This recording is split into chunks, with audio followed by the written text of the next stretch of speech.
Hey, Daily Doses, this is Pastor Larry again, and this last weekend I talked about how the Bible goes bad.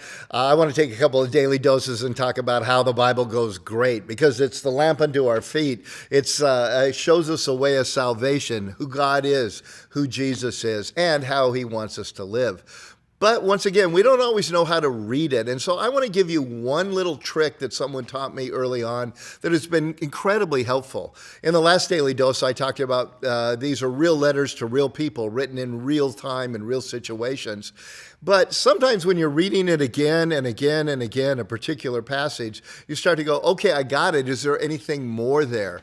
And while I don't want to read into Scripture or the Bible, sometimes there are implications there that if I know it so well or I've heard it so many times, I actually miss. It might be like, for instance, on your way to work. Have you ever gotten to work or gotten somewhere and wonder, how did I get here? Because you didn't notice anything along the way because it was so familiar.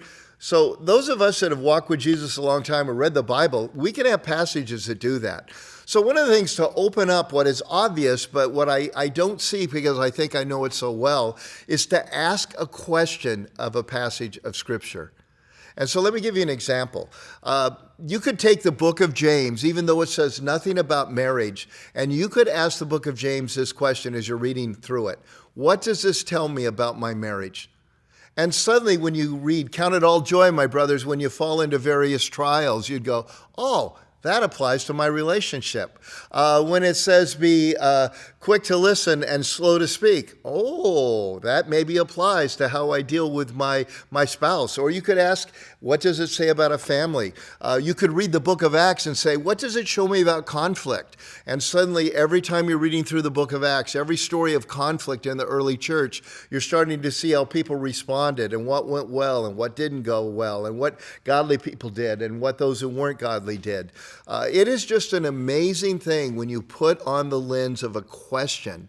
I've shared before that I love the book of Proverbs, and for 17 years, I would read whatever proverb. There's 31 in there. So in February, I didn't get them all, but I would read whatever one corresponded to the day of the month, and I would simply ask myself these three questions. Where have I seen this happen? Where am I experiencing it now? And what do I need to know? And as I'd ask those questions, sometimes I'd read a whole chapter and get nothing or one or two little statements. But 2 months later, asking those same questions, I'm in a different spot, and that particular chapter just jumps out at me with great wisdom about how to live. You can do that with almost any passage of Scripture. First thing you want to know is, what did it mean then, and what are the principles that are universal? But try digging a little bit deeper, asking a question. What does this tell me about my life in the workplace, my life at school, living in a godless environment? You can just come up with all kinds of questions and see if God might show you some things that are blindingly obvious, but you missed on your way to work.